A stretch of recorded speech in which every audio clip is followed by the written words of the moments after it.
성령 충만, 성령 세례, 또 성령의 열매 등에 대해서 말씀드릴 텐데요. 오늘 제가 드리는 말씀을 또 잘 메모해 주실 만한 구절들이라고 생각하고 일부러 PPT를 만들지 않았습니다. 그러니까 잘 들으시고 메모하셔야 됩니다.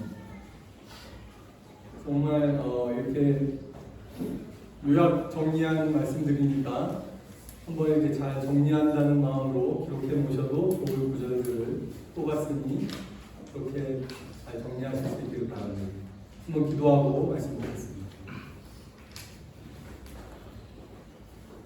진리의 성령님 우리에게 오셔서 모든 진리 가운데로 우리를 인도하시고 예수님의 것을 가지고 우리에게 생각나게 하시고 우리를 늘 도우시며 우리 안에 거주하시는 성령 하나님, 내주하시는 성령님 이 시간 역사하소서 가르치소서 진리를 깨닫게 하소서 부족한 종의 입술을 붙들어 주소서 성령님 의지하며 예수님의 이름으로 기도합니다. 먼저 오늘 9절부터 시작합니다. 위로부터 입혀지는 능력이라고 제가 말씀을 정한 것처럼 오늘 이 누가복음 24장의 44절부터 49절 예수님의 누가복음 버전의 마지막 당부이죠. 각 복음서별로 예수님의 마지막 당부가 다르게 나와 있습니다. 이 누가복음 버전의 것을 보면 누가가 사도행전과 누가복음을 다 지은 저자거든요. 누가복음과 사도행전이 한 책이나 원래 다른 것이 하나로 묶여있던 내용인데 두 개로 나눈 거죠. 어쨌든 하나의 책입니다. 그 누가에게 중요한 단어는 증인이라는 단어죠. 너희가 이 모든 일의 증인이다. 이 모든 일이라 함은 바로 선지자들과 구약 성경 율법과 예언자들의 모든 예언한 것들이 이루어져야 한다. 그 내용이 뭐냐면 45절에 그리스도께서 고난을 받고 죽으셨다. 3일 만에 죽은 자 가운데서 부활하신다는 내용의 그 구약 예언의 핵심입니다. 예수님께서 성경대로 죽으셨다가 3일 만에 부활하시는 것과 그 다음이 뭐죠? 그 예수의 이름을 믿고 힘입으면 죄사함을 받을 수 있다.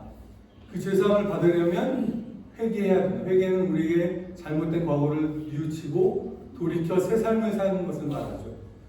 근데 그 회개가 어떻게 가능하고 어떻게 죄사함이 가능하다?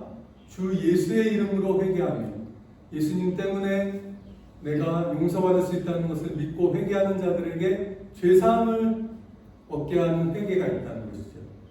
두 가지 내용입니다. 하나는 구약 예언대로 예수님께서 십자가에 죽으셨다가 부활하셨다는 사실, 그리고 예수의 이름을 힘입으면 그 이름을 힘입어서 회개하면 구원을 얻게 된다. 죄사함을 받게 된다는 이 내용이 제자들이 전파해야 되는 내용입니다. 이 두 가지 내용이 전파될 것이다 라고 예수님이 제자들에게 얘기하시고 48절 그리고 그런데 이 모든 일을 보고 듣고 체험한 너희들은 이 모든 일의 증인이다. 그죠? 두 가지를 전해야 된다. 예수가 죽으셨다가 성경의 예언대로 죽으셨다가 살아나셨다. 그리고 그 이름을 힘입어 회개하면 죄사함이 주어진다. 그리고 너희는 이 모든 일의 증인이다. 그런데 증인인데 바로 증거하는 일을 시작하는 말하지 않으시고 예루살렘에 머물러서 너희가 능력을 입어야 한다. 이것이 예수님의 누가복음 버전의 당부입니다. 너희가 이 모든 일의 증인이다. 그런데 너희는 위로부터 입혀지는 능력을 받아야 한다. 근데 뭐라고 되어 있냐면 아버지께서 약속하신 것이다. 아버지께서 구약 성경에 이미 약속해 놓으신 것이고 또 요한복음에 보면 예수님이 내가 아버지께로 가서 받아서 너희에게 보내주는 것이다. 위로부터 입혀지는 능력이. 그렇게 정리할 수 있습니다. 이게 첫 번째 정리입니다. 여기까지는 말씀이 있어서 이제 잘 보실 수 있고요. 그 다음부터는 이제 여러분들이 저를 따라 성경을 찾으셔야 됩니다. 그러면 위로부터 입혀지는 능력이 무엇인가? 누가복음 3장을 보겠습니다. 누가복음 3장. 일부러 제가 오늘은 여러분과 함께 성경을 찾기 위해 PPT를 만들었습니다. 누가복음 3장에 보면 사람들이 세례 요한이 나옵니다. 세례 요한이 나오는데 사람들은 세례 요한이 하나님의 복음을 전하니까 혹시 예수님인가? 그 사람들이 기다리던 하나님의 구원자 메시아인가 궁금해했었어요. 그래서 3장 15절 누가복음 3장 15절을 보시면 백성들이 바라고 기다림으로 모든 사람들이 요한을 혹 그리스도신가 심중에 생각하니 요한이 그것을 알고 대답합니다. 모든 사람에게 대답하여 이르되 나는 물로 너희에게 세례를 베풀거니와 나보다 능력이 많으신 이가 오시나니 나는 그의 신발끈도 풀기도 감당하지 못하겠노라. 그는 성령과 불로 너희에게 세례를 베푸실 것이다. 자, 세례 요한 자기는 그리스도가 아니다라고 얘기를 하면서 내 뒤에 나보다 더 능력이 많으신 분이 오신다. 예수님을 소개하는 역할이 임무가 사실 세례 요한의 임무였죠. 예수님이 오시는 길을 예비하는 자였죠. 세례 요한. 근데 많은 말로 세례 요한이 예수님을 소개할 수 있겠지만 세례 요한이 예수님을 소개한 말은 나는 너에게 물로 세례를 주지만 내 뒤에 나보다 능력이 훨씬 많으신 분이 오시는데 그분은 성령과 불로 너에게 세례를 주시는 분이시다. 즉 세례 요한의 예수님에 대한 소개의 핵심은 예수님은 성령과 불로 세례를 주시는 분이라고 정의할 수 있습니다. 세례란 세례 요한이 물로 세례를 베풀 때 사람들 물에 풍덩 이렇게 잠기게 하는 거죠. 작년 12월에 우리 아리안 사장님이 물속에 풍덩 들어가시지 않으셨습니까? 즉 세례라는 말의 뜻은 그 어떤 물로 세례를 준다 하면 물로 완전히 잠기게 되는 것을 뜻하는 것입니다. 무엇으로 세례를 베푼다면 그 무엇이라고 해당하는 매체로 완전히 둘러싸이거나 완전히 잠기게 되는 것이 세례라는 뜻입니다. 즉 성령으로 세례를 베푼다라면 우리가 성령으로 완전히 쌓이게 되거나 완전히 잠기게 되는 것이죠. 이해가 되시죠? 성령으로 세례를 주시는 분이라는 뜻은 예수님이 성령으로 우리를 완전히 잠기게 혹은 완전히 감싸이게 만들어 주시는 분이시다. 그것이 세례 요한의 예수님에 대한 인트로덕션의 핵심입니다. 왜냐하면 예수님에게 있어서 어쩌면 우리에게 있어서 가장 중요한 부분이라고 세례 요한이 생각했기 때문이겠죠. 그 이후로 사도행전을 보시면 여러분 성령 세례에 대한 얘기가 나올 때마다 요한의 세례와 견주어서 얘기하는 것을 볼 수 있습니다. 사도행전 1장을 보겠습니다. 이제 사도행전 1장 누가복음 24장은 우리가 아까 봤는데 거기에 이어진 챕터라고 할 수 있습니다. 사도행전 1장 4절부터 4절 5절을 봅니다. 1장 4절 사도가 함께 모이사 그들에게 분부하여 이르시되 예수님이 분부하신 것이죠. 예루살렘을 떠나지 말고 내게서 들은 바 아버지께서 약속하신 것을 기다리라. 누가복음 24장과 이어지는 내용이죠. 요한은 물로 세례를 베풀었으나 똑같이 요한을 또 얘기합니다. 물 세례를 베풀었으나 너희는 몇 날이 못 되어 성령으로 세례를 받으리라 하셨느니라. 즉 아버지께서 약속하신 것이 무엇이죠? 성령 세례였던 것입니다. 성령님은 그 전부터 계셨죠. 성령님 자체가 약속이었던라기보다는 성령으로 세례를 받게 되는 것이 아버지께서 약속하신 것이죠. 그리고 내게서 들은 바이기도 하고 주님께서 들은 바 몇 날이 못 되어 성령으로 세례를 받으리라. 성령으로 가득 차게 되고 둘러싸이게 되고 성령으로 잠기게 되는 것. 그것이 누가복음 24장에 의하면 뭐죠? 위로부터 입혀지는 능력인 것입니다. 우리가 성령으로 완전히 감싸이게 되거나 성령에 잠기게 되는 것이 예수님의 말씀에 의하자면 위로부터 입혀지는 능력이고 그것이 누구에게 필요한 능력이죠? 증인들에게 필요한 능력인 것이죠. 너희는 내 증인인데 위로부터 입혀지는 능력을 받을 때까지 기다려라 하셨으니까요. 그죠? 아멘? 그리고 이제 이 유명한 구절 1장 8절을 보겠습니다. 사도행전 1장 8절 오직 성령이 너희에게 임하시면 너희가 능력을 받게 될 것이다. 권능을 받게 될 것이다. 여기서 말하는 능력이라는 단어 두나미스라는 헬라어. 두나미스는 다이너마이트의 근원이 되는 단어죠. 그만큼 강력한 파워, 이전과 견질 수 없이 사람이 변화되는 파워를 일컫는 것이죠. 권능을 받으면 뭐가 된다 그 다음에는 예루살렘과 온 유대와 사마리아와 땅끝까지 이르러 나의 증인이 될 것이다. 근데 여기서 중요한 점은요, 1장 8절에서 우리가 유념해서 봐야 하는 것은 증인이 되어야 한다, 증인이 되라가 아니고 증인이 될 것이다. 즉 약속하신 하나님의 말씀의 연장선상에 있는 또 다른 약속 혹은 예언이라고 볼 수 있습니다. 성령이 너에게 임하시기만 한다면, 성령님의 세례를 너희가 받을 수만 있다면 너희는 권능을 받게 될 것이고 나의 증인이 될 것이다. 아멘.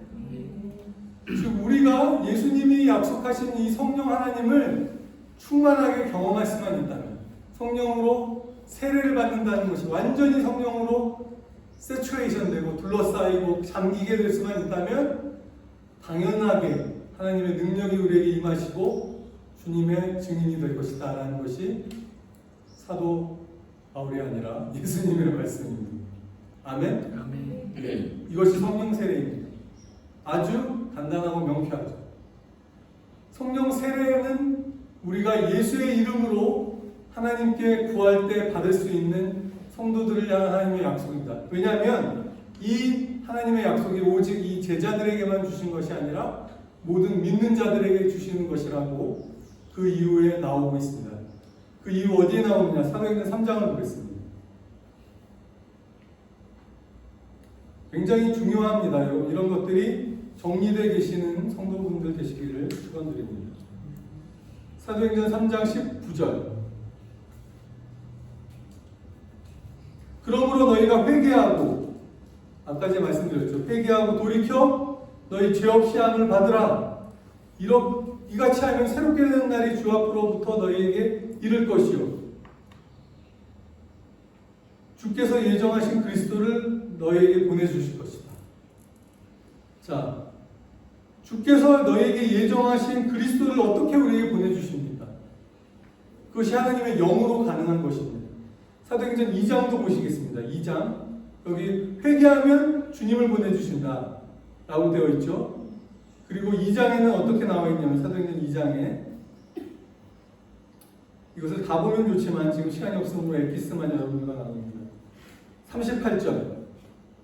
베드로가 이르되 너희가 회개하여 각각 예수 그리스도의 이름으로 세례를 받고 죄사함을 받으라. 아까 예수님이 말씀하신 게 예수의 이름을 힘입어 죄사함을 받는 회개가 전파되어야 합니다. 지금 전파하고 있는 거죠. 베드로가 바로 그 일을 하고 있습니다. 그러면 뭐라고 써져 있습니까? 성령을 선물로 받으리니. 이 약속은 39절 함께 읽어보겠습니다. 이 약속은 너희와 너희 자녀와 모든 먼데 있는 사람, 곧 우리 주 하나님이 얼마든지 모든 자들에게 하신 것이라 하고. 그러니 제자들에게만 해당하지 않는 것이죠. 너희와 너희 자녀가 참 중요한 것이죠. 바로 자녀가 나오죠. 그 다음에는 느닷없이 바로 모든 먼데 있는 사람. 먼데, 죄송합니다. 모든, 제가 굉장히 화난 표정을 먼데 있는 모든 사람. 그러니 아무도 해당되지 않는 사람이 없는 것이죠. 아멘? 정말 먼데라고 말할 수 있는 모든 사람이 해당되는 것입니다.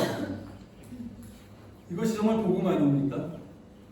저는 이 먼데라고 할 때 보면 정말 뭐야? 라고 싶을 정도의 사람들도 성령을 받기에 전혀 미자격이 아니라는 것이죠. 이것이 하나님의 은혜 아닙니까, 여러분? 아멘? 아멘. 성령 세례는 약속이다. 우리가 예수의 이름으로 회개하고 죄사함을 받기만 하면 모든 자들에게 주시는 하나님의 약속. 이렇게 정리할 수 있습니다. 그러면 이제 성령 충만은 과연 무엇인가? 성령 세례를 한번 경험하고 나면 성령님이 우리 안에 오시고 우리 안에 내주하십니다. 요한복음 14장을 보겠습니다. 정말 중요한 구절들을 찍어서 여러분들에게 쪽집게 과외하듯이 알려드리고 있습니다. 요한복음 14장 16절부터 보십시오. 내가 아버지께 구하겠으니 그가 곧 또 다른 보혜사를, 여기 또 다른이라고 되어 있는 말이 원어를 보시면 same kind but different, 같은 종류지만 다른이라고 더 스페시픽하게 풀어서 해석할 수 있습니다. 나랑 같은 종류인데 다른 분이야, 또 다른 분이야. 보혜사라는 말은 advocate 혹은 counselor, cheerleader, encourager 이런 뜻을 포함하고 있습니다. 보호하시고 은혜를 주시는 선생님, 우리 한자를 번역하잖아요. 우리를 보호해 주시고 은혜를 주시고 격려해 주시고 상담해 주시고 힘이 되어 주시는 성령님을 너희에게 주사.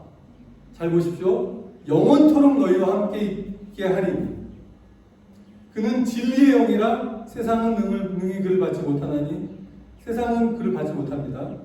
그러나 너희는 그를 아나니 그는 너희와 함께 거하시며 He will live with you, dwell with you, and will be in you. 너희 속에 거하겠습니다.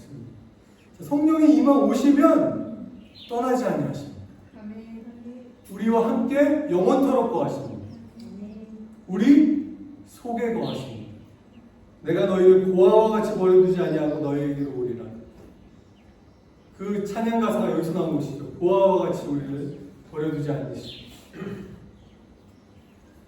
그래서 예수님이 성령을 보내주시는데 그분은 진리의 영이고 우리 안에 거하시는 분이십니다. 25절 14장 25절 내가 아직 너희와 함께 있어서 이 말을 너희에게 하지만 보혜사 곧 아버지께서 내 이름으로 보내실 성령 그가 너희에게 He will teach you all things 모든 것을 가르쳐 주실 것이고 내가 너희에게 말한 모든 것을 생각나게 하리라. 주님의 말씀을 리마인딩 해주시는 분이 예수님 성령님이시다. 아멘. 그러니 우리 성령님이 오시면 우리 안에 거하십니다. 그런데 왜 우리가 능력 없는 크리스찬들로 많이들 삽니까? 예수를 믿었고 성령도 우리 안에 거하시는데 그것이 성령 충만과 관계 있는 것이죠. 성령님이 우리 안에 거하시지만 성령님은 예수님과 똑같은 분이시고 같은 인격적인 하나님이셔서 우리를 윽박지르시거나 우리를 본인의 마음대로 이끌어가지 않습니다. 우리가 성령님께 주도권을 내어드리기 전에는 우리를 마음껏 좌지우지하지 않으십니다. 오히려 어떤 일이 많이 생기냐면 많은 신자들에 있어서 해당하는 것처럼 성령님이 우리 안에 계심에도 불구하고 내가 여전히 내 삶의 주인으로 사는 거죠. 가끔씩 성령님께 물어보거나 다급한 순간 도움을 요청하는 때가 있긴 하지만 인생의 95% 이상을 내 힘과 내 노력과 내 지혜로 사는 거죠. 그러면 성령님이 마치 안 계신 것과 같은 삶을 살 수도 있는 것입니다. 그런 자들이 많이 있는 것이죠. 그래서 바울은 에베소서 5장을 보시겠습니다.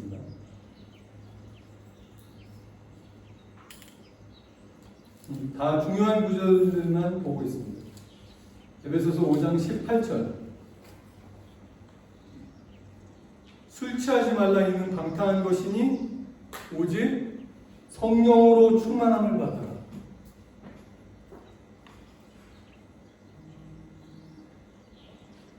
물 세례를 가지고 성령 세례를 설명했잖아요. 술 취함과 성령 충만을 갖다 놓고 비교하고 있는 것이죠. 왜냐하면 술 취하는 것과 비슷한 점이 있기 때문에 그렇습니다. 자, 저는 술을 잘 마시지 않고 경험도 많지 않지만 술 취한 사람들은 많이 지켜봤습니다. 정말 많은 술 취한 사람들을 보았습니다. 술 취한 사람들의 특징은 말이 많아집니다. 굉장히 말이 많아져요. 말이 없던 사람들도 말이 많아지고 또 특징적으로 목소리가 커집니다. 그리고 평소에 같으면 하지 못할 말들도 담대하게 하게 됩니다. 그리고 내 몸을 내 마음대로 제어하지 못하는 현상도 벌어집니다. 그리고 술김에 하는 일들도 많이 생기게 되는 거죠. 대부분 후회하는 일들이죠. 굉장히 담대해지는 특징을 가지고 있습니다. 그래서 막 윗분들에게 대들기도 하고, 아니 저 사람이 저러면 안 될 텐데 하는 일들도 일어나는 거죠. 똑같은 일이 성령으로 충만해지면 일어납니다. 물론 완전히 똑같으면 안 되겠죠. 성령으로 충만해지면 우리가 평소에 하고 싶었지만 하지 못했던 말들도 고백하게 되고 담대하게 선포하게 되고 내 힘으로는 갈 수 없었던 곳도 갈 수 있게 되고 그리고 내 몸을 내 힘으로만 제어하지 못하게 되는 축복이 생기는 것이죠. 술 취하지 마라 이는 방탕한 것이지. 술 취해서 하는 모든 일은 우리가 후회스럽고 깨어났을 때 머리에 북적이고 내가 술이 왼수지 막 이러면서 하게 되는데 방탕한 일을 하게 되지만 성령으로 충만하게 되면 하나님의 뜻을 행할 수 있게 됩니다. 할렐루야. 그리고 여기 말씀을 보십시오. 성령의 충만함을 받아야 한다 라고 하는 말이죠. 받아라. 즉 앞에 말이 아까 성령 세례는 명령이 아니라 약속이었다면 성령 충만은 약속이 아니라 명령입니다. 우리가 반드시 취하고 우리 삶에서 실천해야 될 부분이라고 바울이 말하고 있는 것이죠. 그리고 이 우리말은 그냥 충만함을 받아라 이렇게 되어 있는데 받으라 이게 헬라어에 보면 현재 계속 진행 우리가 날마다 때마다 충만함을 받아야 하는 것이라는 것이죠. 항상 성령 충만함을 받아야 된다는 것입니다. 아멘. 다시 요약하면 성령 세례는 약속이고 성령 충만은 주님의 뜻이자 명령입니다. 그 말은 가능하니까 명령하셨겠죠.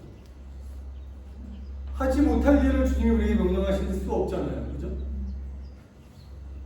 맞지 않습니까?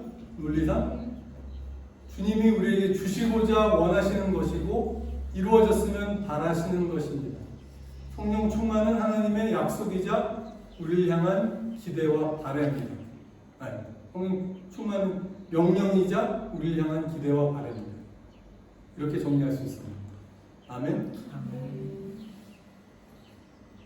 자, 그러면 세 번째로 그와 반대의 경우가 있습니다. 성령으로 충만하지 못하는 경우가 있습니다. 그것이 에베소서 4장에 나옵니다.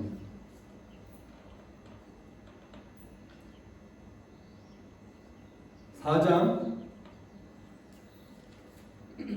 어디 나옵니까? 30절에 나옵니다. 하나님의 성령을 근심하게 하지 마라. 그 안에서 너희가 구원의 날까지 인치심을 받았느냐. 자, 근심, 하나님의 성령, 슬프게 만들지 마라라고 번역할 수 있어요. 영어 보시면. 하나님, 근데 여기 보십시오. 하나님의 성령이 슬퍼하면 너희를 떠나실 거야. 뭐 이런 식으로 써있지 않습니다. 우리가 하나님의 성령을 근심하게 하더라도 하나님의 성령은 우리 안에서 탄식하시고 슬퍼하실지언정 떠나지 않고 우리 안에 계시도록 너희가 그 안에서 구원의 날까지 인치심 꽝 도장을 받았다. 이게 무슨 뜻이냐면요, 너는 내 거야 라고 하나님이 도장 찍으셨다는 거예요. 하나님 떠나실 수 없어요. 성령님을 근심케 한다고 해서 성령님이 우리 안에서 떠나지 않으시다. 그냥 우리 안에서 말할 수 없는 탄식으로 기도하고 계시죠.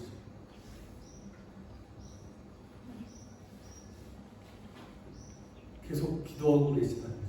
또 다른 표현이 어디 있냐면 데살로니가전서 5장을 보십시오. 데살로니가전서 5장. 항상 기뻐하라, 쉬지 말고 감사하라, 범사에 감사하라라는 5장 16, 17, 18절 이 유명한 구절이 끝남과 동시에 이것이 그리스도 예수 안에서 너희 향하신 하나님의 뜻이니라라는 말씀이 끝난 다음에 19절 성령을 소멸하지 말라. 펜치라는 단어가 쓰였는데 그것은 마치 소화기로 불을 막 활활 타오르는 불을 꺼트리는 것과 같은 표현입니다. 그럴 수 있다는 거죠. 우리가 우리 안에서 역사하시고 능하시게 일어나시려고 하는 성령의 불을 꺼버릴 수 있어요. 하나님의 뜻을 불순종하면 하나님의 뜻인 줄도 알고도 순종하지 않고 따르지 아니하면 하나님의 성령을 소멸해버릴 수가 있다는 것이죠. 성령을 근심케 할 수 있다, 소멸할 수 있다는 것이 성경의 가르침입니다. 예언을 멸시하지 말고 범사에 헤아려 좋은 것을 취하고 악은 어떤 모양이라도 버려라. 뒷구절도 기억할 만한 구절이죠. 범사에 헤아려 좋은 것을 취하고 악이라면 every form of evil을 버려라. 조금이라도 악의 모양이 있는 것들은 삼가해. 성령을 소멸치 않을 수 있는 방법이겠죠.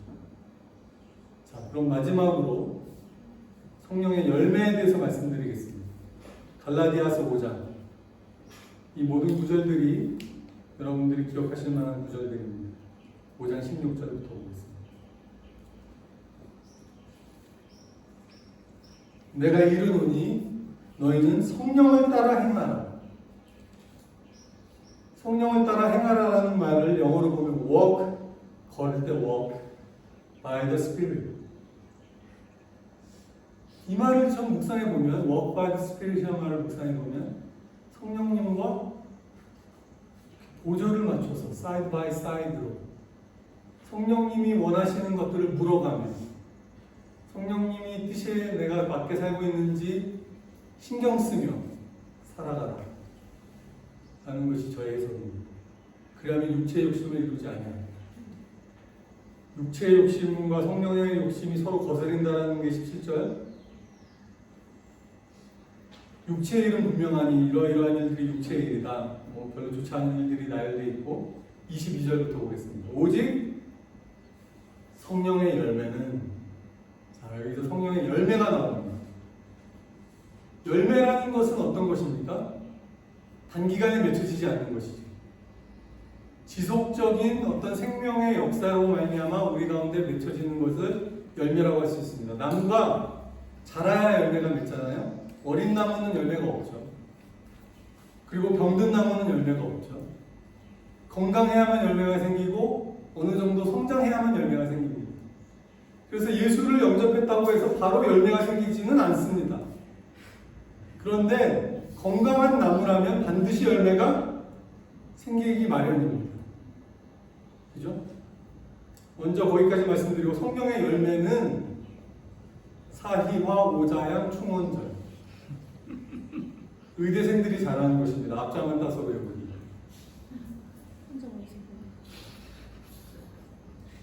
바로 의사 선생님 한 분이 썼어요.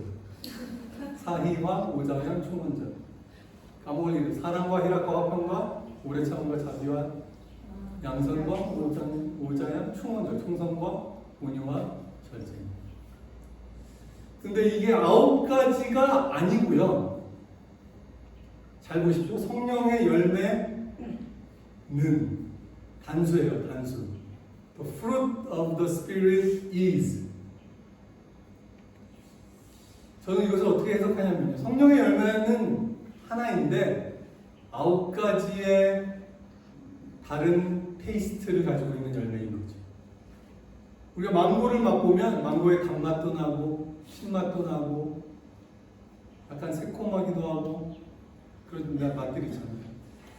제가 생각해 볼 때 성령의 열매가 맺힌 사람이 사랑과 희락과 화평은 있는데 오래 참음이 없다? 이 9가지의 맛이 다 포함되어 있지 않을 수 없다는 것이죠. 어떠한 열매는 단맛이 좀 더 강한 열매가 있고 어떠한 열매는 신맛이 좀 더 강한 열매가 있듯이 우리에게 맺힌 성령의 열매는 사람마다 조금씩 달라서 어떤 사람에게는 희락의 맛이 강한 열매로 맺힐 수도 있겠고 그런 특성이 있지만 성령의 열매가 맺힌 사람에게 온유함이 없을 수는 없다는 것이죠. 성령의 열매가 맺힌 사람에게 절제가 없을 수는 없다는 것이죠. 9가지의 캐릭터가 다 우리 안에 맺혀진다는 것입니다. 아멘. 근데 마지막이 셀프 컨트롤이에요. 절제예요. 마지막. 9번째 절정에 해당하는 것이 정말 그 마지막으로 맛보아지는 테이스트가 성령의 열매로서 가장 출발은 사랑이고요. 하나님의 사랑이 우리 가운데 부어지는 거죠. 성령이 우리 가운데서 오랫동안 역사하시면 사랑의 캐릭터가 먼저 다 터져 나오는 것이죠. 그리고 기쁨과 화평과 오래 참음과 자비와 얼마나 좋은 것들입니다. 그 다음 표현이 더 놀라운 표현이죠. 뭐라고 되어 있습니까? 이 같은 것들을 금지할 법이 없습니다. 때려 말려도 이것을 말릴 수가 없어요. 사람의 법으로 이것을 막을 수가 없어요. 성령의 열매가 맺혀집니다. 여러분, 이것이 성령을 소멸하지 않고 성령 충만함으로 살아가는 자들이 누리게 되는 복입니다. 성령의 열매의 특성은 하나도 소유와 관계없습니다. 우리의 형편과 관계없어요.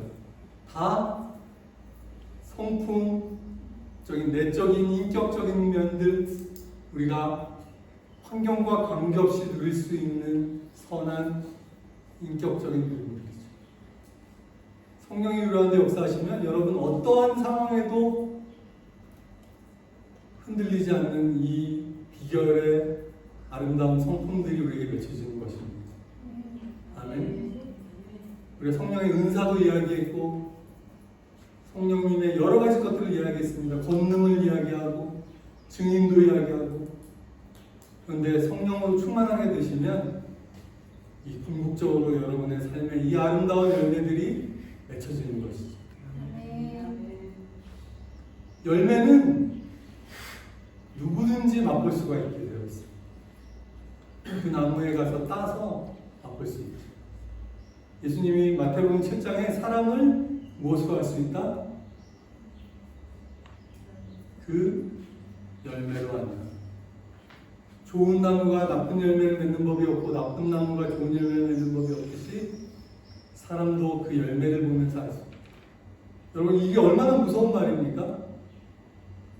우리가 나무도 쉽게 판단할 수 있어요. 아이고, 이거 열매를 보고도 알 수 있고 맛보면 더 확실히 알 수 있고